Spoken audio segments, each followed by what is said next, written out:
So, Tears of the Kingdom came out, and I was so excited for it, I took a week off of work to be able to binge it, and I couldn't even finish it. Not because I didn't have enough time, but because I lost the desire to play. This is how Tears of the Kingdom lost me. The story. So yes, massive spoilers ahead. Oh wait, hold on. Zelda isn't a franchise known for story. That's your own fault for having unrealistic expectations. Zelda's all about puzzles and exploration, everybody knows that. Yes, internet, I agree with you. Well, mostly. But just because Zelda games haven't had the strongest stories in the past doesn't mean the narrative Nintendo presented can't be critiqued within reason. I'm not about to suggest some grand sweeping changes that would fundamentally change Tears of the Kingdom into a different game altogether. I mean, I will at the end. But I will share a more realistic critique of how I think Nintendo's failure to properly integrate their story with their gameplay robbed me of my immersion and motivation to continue playing. But to do that, I'll need to start at the beginning. No, I mean like before that, before the game even came out. In 2019, Nintendo showed a trailer for the sequel to Breath of the Wild, where Zelda and Link explore a cave together, find Ganondorf, and get into trouble. This single trailer created a speculation frenzy that Zelda might be playable, or at least be significantly involved in the sequel, since she just got saved and reunited with Link in the game before, and at the start of the second game wasn't in any immediate danger. That speculation seed of heavy Zelda involvement was planted over 4 years ago between the trailer and when the game actually came out. Even today, now that the game is out, if you just Google Tears of the Kingdom co-op and Tears of the Kingdom playable Zelda, there's a myriad of articles addressing this, though by now we all know the answer is obviously no.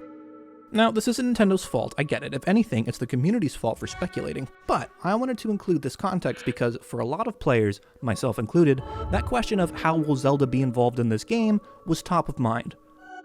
Fortunately for fans, that question got answered almost immediately.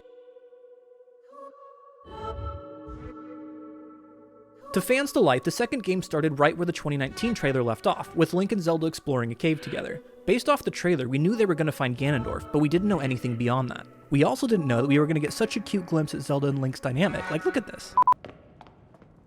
You are not hurt, are you, Link? Link! This is a huge discovery!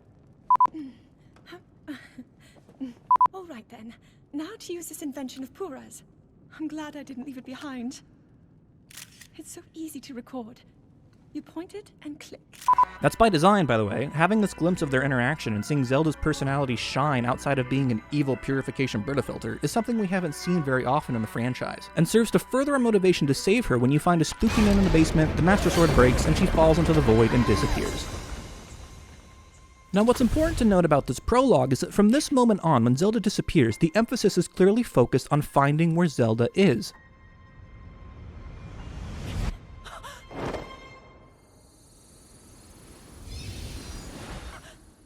Yes, there's a creepy man in the basement. Yes, there's a spooky green arm. Yes, we find out it belongs to a guy named Rauru, who all we're told about is that he's the source of the right arm. But even this new arm and Rauru are linked back to Zelda. Rauru talks to Link like his identity is defined by being Zelda's friend, saying things like, "I've heard a great deal about you from Zelda," and "You're exactly like Zelda said." Zelda, at this point, is all that Link and Rauru have in common. That's it. And opening to Breath of the Wild, the game made it clear Link was a special appointed knight chosen by a special sword with a special destiny to seal the darkness, but those facts weren't revisited here, just as the creepy man in the basement wasn't even given a name, even though we all know it's Ganondorf. From a lore perspective, all Rauru does is tell Link about his ancient race of furries and how to power up his arm with light-powered go-go juice. But both of these facts are overshadowed narratively by even Raru's concern for Zelda himself. The last thing he literally says to you after you finish the tutorial island is, "I've done everything I can for her, now it's up to you." And the main quest you get assigned is literally find Princess Zelda. Not beat the ancient evil, seal Ganondorf, or even power up your arm. Compare this to Breath of the Wild, where, yes, Zelda's dad, the human king of Hyrule, says, "Save my daughter," but he also says, "Save Hyrule," and the literal main quest you receive after the lore dump is destroy Ganon. In Breath of the Wild, the story is framed as a grandiose, save the world, step into your calling, O holy knight of destiny. In Tears of the Kingdom, though, the story is framed as, go save Bay! Immediately after this main quest assignment, you see Zelda in a cutscene elsewhere as you mysteriously give her the Master Sword for repair through a glowy portal. Once you do, the music swells, the clouds split open by a golden dragon, the brand new world for you to explore is revealed, and Zelda's voice echoes on the wind saying, Link, you must find me. So alright then, so far so good. Find Zelda, find Bae. Awesome, she's gone, off somewhere, fixing the Master Sword, and you have a juicy new world to explore. Zelda is the key to all of this. Zelda is the focus. Zelda is what matters. Spooky, nameless man in the basement can wait. Zelda is our priority. So you jump off into the big new world down below you on your quest to find the missing princess.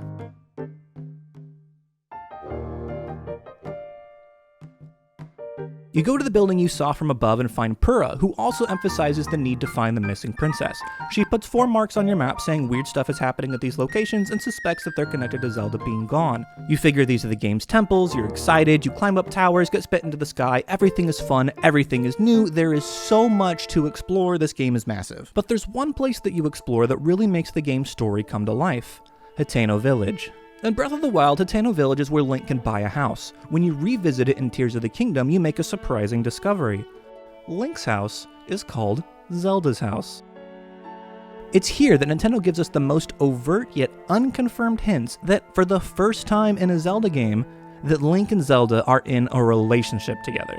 These hints include Link's house is now called Zelda's house, the table is set for 2, there's 1 bed, but Link can sleep in it. Link can only sleep in beds that he either owns or are at an inn. Since this is not an inn, the only other explanation is that he owns this bed, which, if he owns a bed in Zelda's house, that heavily implies that they share it. Not only that, out back, Zelda has a secret study hidden in the well where she keeps a journal about Link. She says that he always stays at my side, and how she's arranging a new and improved champion's tunic just for him, that she can't wait to see the look on his face when she surprises him with it. She hides the surprise gift in the throne room at the castle so Link doesn't find it, which is another point of evidence of their living situation, that she's forced to hide the gift at the castle because she can't hide it at home because he might see it there because he's living with her. As the cherry on top, in the chest next to the desk with the journal, you find that Zelda has kept Link's iconic hairband from the first game, the description of which says it makes you sentimental of times past. Nintendo is all but confirming a relationship between these two through environmental storytelling, despite this dynamic never being directly confirmed by a spoken character. Everything in the game places Zelda at the forefront of Link's mind, which would make extra sense if their relationship has blossomed into something more than just a knight's duty of protection. To me, though that sharing the bed argument is pretty airtight in suggesting a romance between the two, the biggest proof Nintendo intentionally designed a deeper relationship between Link and Zelda is twofold. Firstly, because the emphasis of the main quest is on finding Zelda, not defeating Ganondorf. And secondly, because designing Link and Zelda to share a deeper relationship makes what happens next infinitely more tragic and impactful.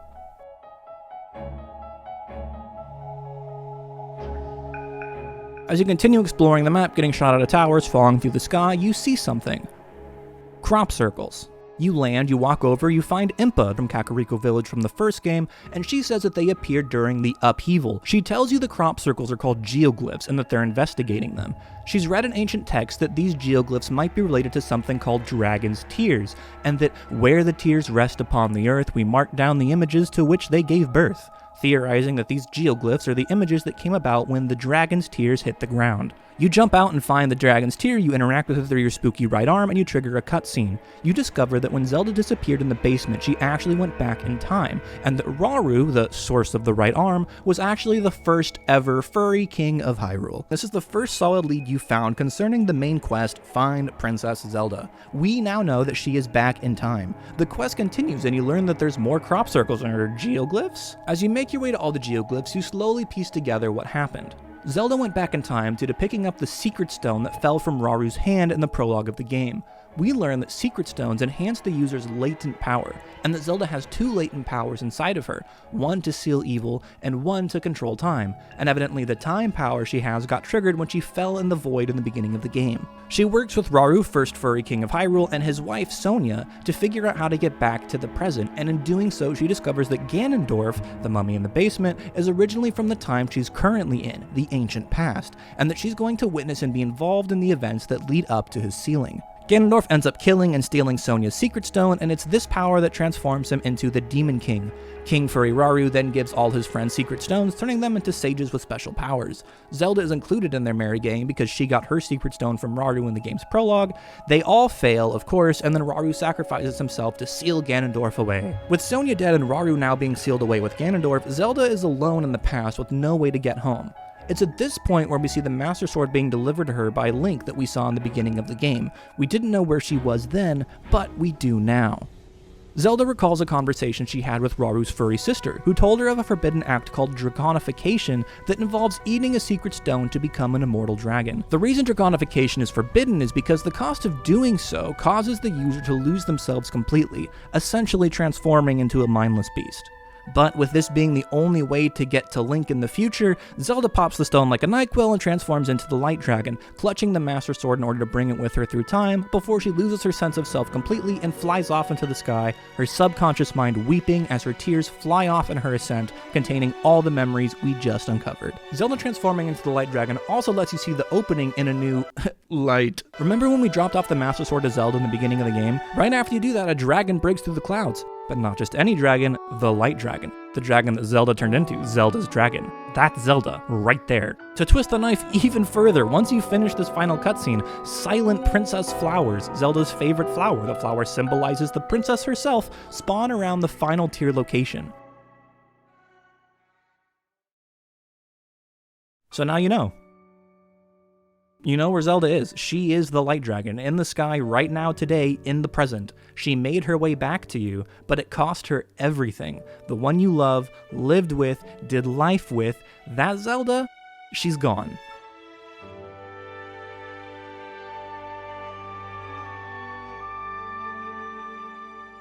But despite this tragic revelation, no one in the game acknowledges your all-important discovery in anything close to a meaningful way. The closest thing you get to meaningful narrative continuity is that if you talk to Impa after the final vision, Link tells her what he saw. She acknowledges that Zelda transformed into the Light Dragon and even says that because of that she can never again return to her original form.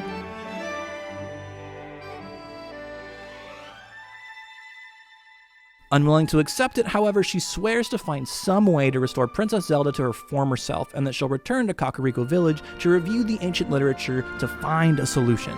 The problem is, if you go to Kakariko Village, Impa is nowhere to be found. And if you Google it, Impa appears later after a myriad of late-game prerequisites have been met, and effectively, she disappears until the final moments of the game. If you go back to Lookout Landing and talk to Purah, she doesn't even acknowledge anything that you've seen and still wonders where Princess Zelda is. If you go to the 4 places marked on the map, which end up being the dungeons, and you complete them all, the dungeon questline still has all of the characters wondering about Zelda's disappearance. No one in the game knows that Zelda is the Light Dragon and went back in time, and Link can't tell anyone about that but Impa, who then immediately disappears. This is extra painful because a recurring theme in each of the dungeons is that someone that looks like Zelda makes an appearance but does something obviously evil that confuses everyone involved. This fake Zelda that we, the player, know as fake Zelda, gives an evil mask to Yunobo, she attacks King Dorephan, she summons baddies in the desert, she's involved with summoning a blizzard on the Rito, and each time Link is forced to be silent as the NPCs wonder how Zelda could be doing something like this. Even after the completion of the 4 dungeons, when you return to Purah, it's her turn to see fake Zelda atop floating Hyrule Castle. When you confront fake Zelda and the game finally acknowledges that, surprise, she's been a mirage created by Ganondorf, the big baddie, a fact that you've known for a few hours now, Link is still denied the ability to share the truth. In the post-fight cutscene, Nintendo allows everyone to finally acknowledge that Zelda went back into the past, but still has them perplexed as to why or how it happened. Tulin says, but with Princess Zelda in the past, we can't ask her what the plan is supposed to be, and she can't be here to fight with us either. Both of which are untrue, because we at least know 1, her plan involves restoring the Master Sword, as evident of her clutching it, and 2, she is here, and she can fight with us because she's literally a giant light dragon with the power to banish evil flying around the sky! Their powwow ends with a new focus on beating Ganondorf and finding a new sage, and the game formally pivots away from its pre-established Find Zelda narrative.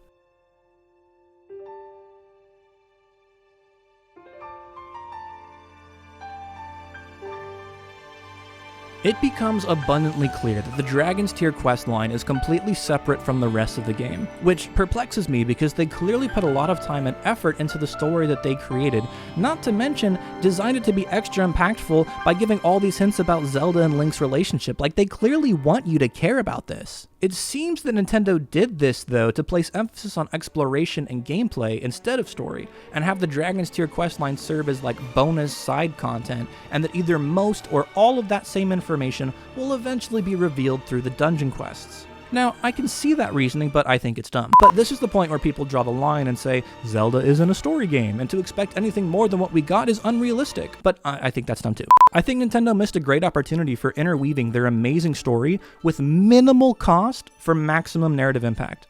I have two propositions for how they could have done better. One is much more realistic and requires minimal effort, and I genuinely believe they could have shipped the game this way and it made a massive difference, and the rest of the game would be like completely unchanged. And then the other one is, of course, a bit more of a fanfic and much more involved and unrealistic and would involve it being a substantially different game, but all share the more realistic bare-bones effort variation first.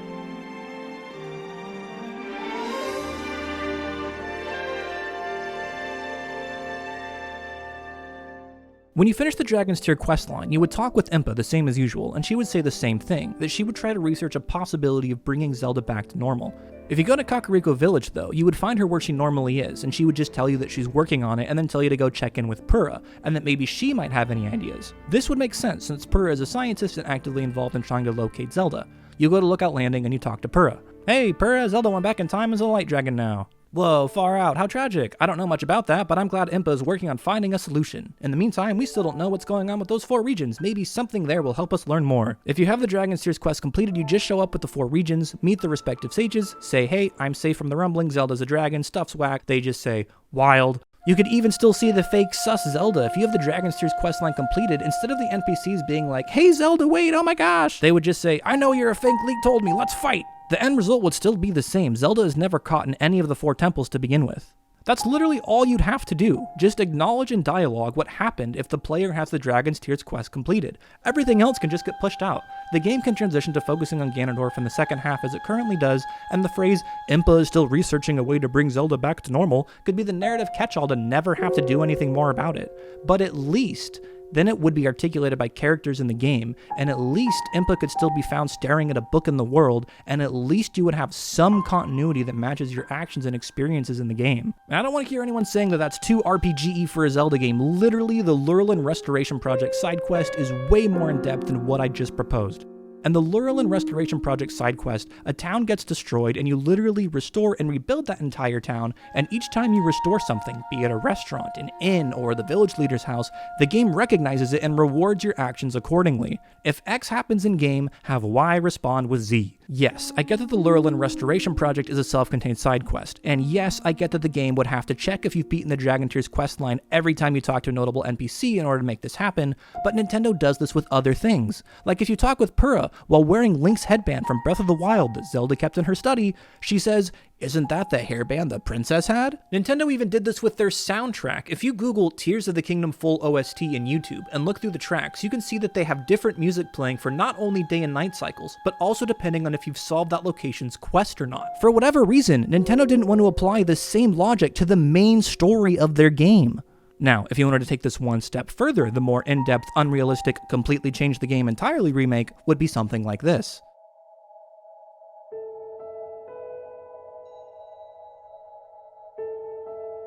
After the Dragon Tears questline, Impa actually actively involves you in the process of trying to change Zelda back to normal from being a dragon. Each of the 4 dungeons could play a role in bringing her back to normal. Maybe if you collect all the sacred stones together combined with some ancient secret that Impa finds in the text, together they can undo the draconification process. Once that happens, maybe Zelda becomes a companion with you like the other sages because, mind you, at the end of each dungeon she's formally acknowledged as the Sage of Time and was there to fight Ganondorf originally, and it would make sense for her to take her place there once again and help you seal him, you know, as a sage.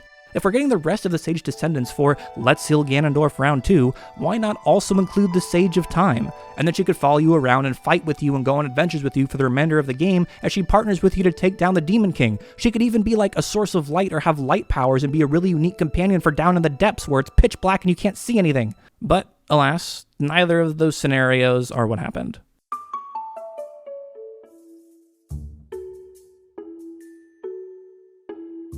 So here I am in Lookout Landing after finishing the 4 temple quests. I have much more of the game to play. I don't know what happens next. We're currently looking for Raru's furry sister, who was also a sage, which just tilts me even more, because if we're looking for the furry sister because the end result of the Powell from earlier, after they realized Zelda was a fake, was, oh my gosh, there's a 5th sage? Well, yeah, but what if there's also a 6th sage? Zelda, the Sage of Time? If we're saying we need all the sages, don't we need her too? And if the Sage of Time turned into a dragon, shouldn't we be focusing on turning her back actively, like right now? I want to finish the game, and I want to see how they wrap it up, but honestly, I regret doing the Dragon's Tears questline so early because I just feel cursed with this knowledge and gaslit by the entire game, unable to share what I know with anyone but Impa, who isn't available to talk to anymore and just immediately disappears after you tell her about it. I want to enjoy playing a game I anxiously waited 6 years to play. But to do that, I have to accept the game for what it is, and not what I wished it was or wished that it did differently. The story is so good, and the integration of that story could have been so easily done. They just had to acknowledge that Zelda is a dragon, darn it. And I mean, what about the Master Sword too? You can acknowledge that while we're at it. The fact that Nintendo showed they were capable of this concept by how they handled the Lurelin Restoration Project side quest, miscellaneous item acknowledgements, and even with how they designed the game's soundtrack, but then actively chose to not integrate the Dragon Tears quest with the rest of the game at all, is honestly heartbreaking and super disappointing. You can still have the game be focused on exploration and gameplay while having minimal changes to integrate what the player did to uncover your amazing story that you painstakingly created. I suspect that given enough time, I will get over it and I will actually finish the game, and who knows, maybe Nintendo will redeem themselves somehow and the ending will be absolutely spectacular. But even if the ending is spectacular, nothing can change my mind that they fumbled the Dragon Tears questline integration, and because of that failed integration, it cost me my immersion and will ultimately detract from whatever ending they did actually make. No matter how good the ending is, the fact remains that I got so frustrated with how they integrated this core questline that it made me want to stop playing their game. Right now, I'm still too frustrated and disappointed with how Nintendo handled their story to keep playing. But when that changes, and I do eventually get over it, and I finish the game, maybe I'll make another video. Thanks for watching.